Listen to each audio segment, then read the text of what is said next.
मैं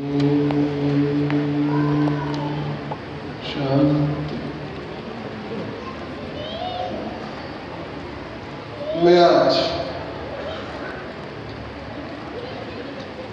जो एड्रेस होता है उसे बदलकर प्रारंभ कर रहा हूं, मानव धर्म के सच्चे संवाहक।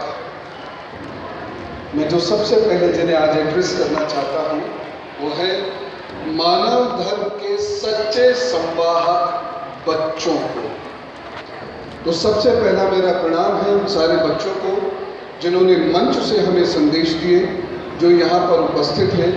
यही हमारे भविष्य का आधार है, इसलिए इन्हें मैं मानव धर्म का संवाहक बोलता हूँ। उपरांत श्रद्धेय मंच और मंच पर विराजमान गोस्वामी जी महाराज जी, सबसे पहले तो मैं आपको आपके 71वें जन्म दिवस की बहुत सारी शुभकामनाएं देता हूं। मैं पूरे आश्रम परिवार की ओर से आपको बहुत सारी शुभकामनाएं, स्वास्थ्य, आयु आदि प्रभु आपको दे, ऐसी कामना करता हूं। आप सदा ही प्रेरणादायक रहेगी। आपका सरल स्वभाव और धर्म का ज्ञान और सहजता ये हम सभी के लिए अनुकरणीय है।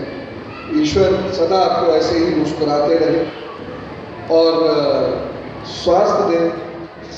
विशेष रूप से जो आज आपने एक उदाहरण प्रस्तुत किया है, संत की निजता कुछ नहीं होती, उसका जन्मदिन भी उसका निज दिन नहीं होता, वह भी समाज को समर्पित होता है।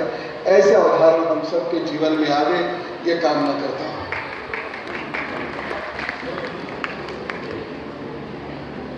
भारत में जितनी सहिष्णुता है, विश्व में उतनी सहिष्णुता नहीं है।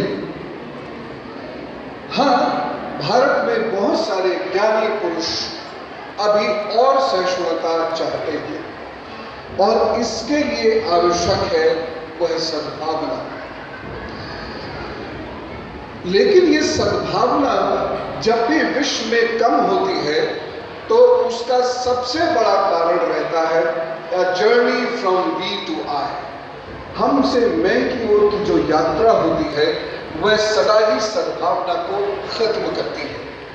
और मैं जब ये सद्भावना शब्द का प्रयोग कर रहा हूं तो मैं केवल इसे धर्म के नजरिए से नहीं देख रहा हूं, मैं इसे परिवार के और समाज के नजरिए से भी देख रहा हूं। तो जब हम वी से आई की यात्रा करते हैं तो हम परिवार भी तोड़ देते हैं, हम समाज भी तोड़ देते हैं, और धर्म चूंकि समाज चलाने का एक अनौपचारिक संगठन है, इसलिए उसमें भी दरारें पड़ने लगती हैं और इन सब का जो संवेद असर पड़ता है वह परम धर्म यानी राष्ट्र धर्म उस पर पड़ता है। वहां भी दरार उत्पन्न हो जाती है, जिसकी वजह से कोई राष्ट्र, कोई देश कमजोर होता है। धर्म की व्याख्या मंच ने बहुत अच्छे से अभी तक की है। मैं सिर्फ दो बातें छोटी छोटी कहना चाहता हूं। धर्म के दो स्वरूप हैं।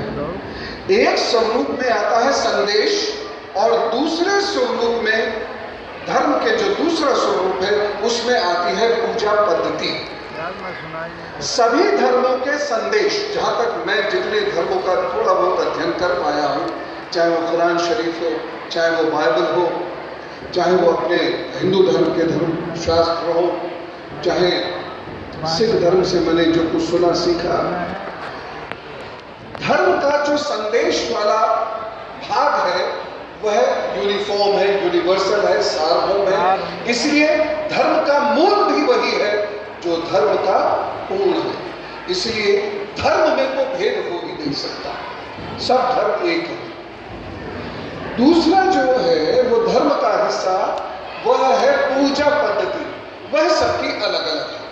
और सद्भावना दिवस पर सबसे महत्वपूर्ण बात यही है, सभी पूजा पद्धतियों को सही माना जाए। सभी पूजा पद्धतियां सही है, कभी भी किसी की भी पूजा पद्धति पे आक्षेप करने की, उंगली उठाने की या करेक्ट करने की कोशिश नहीं की जाए।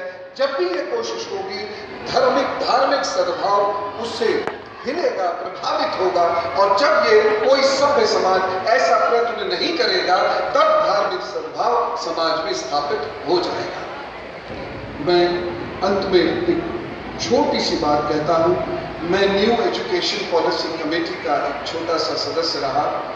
वहाँ मैंने एक रिकमेंडेशन दी महाराज जी, और वो रिकमेंडेशन ये दी, स्कूल्स के अंदर हम जिस तरीके से फॉर्मल एजुकेशन को प्रमोट कर रहे हैं, शायद बहुत अर्ली स्टेज पर उस फॉर्मल एजुकेशन को प्रमोट कर रहे हैं, वह ना करके अर्ली स्टेज पर हमें केवल माइंड और मेंटालिटी डेवलपमेंट पर ही काम करना चाहिए। सभी बच्चों को सारे धर्म शास्त्र पढ़ाने की कोशिश करनी चाहिए।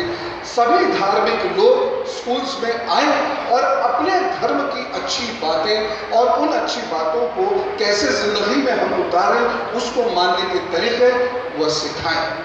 जो बच्चा, वह बच्चा जिसे हम भगवान कहते हैं, उस बच्चे के अंदर तो सारे धर्म मौजूद होते हैं। वह बच्चा जब उस धार्मिक माहौल से बड़ा होगा तो वह खुद में और धर्म में या धर्मों में कभी भेद कर ही नहीं पाएगा, चाहे राजनीति उसे कितना भी तोड़ने की कोशिश करे।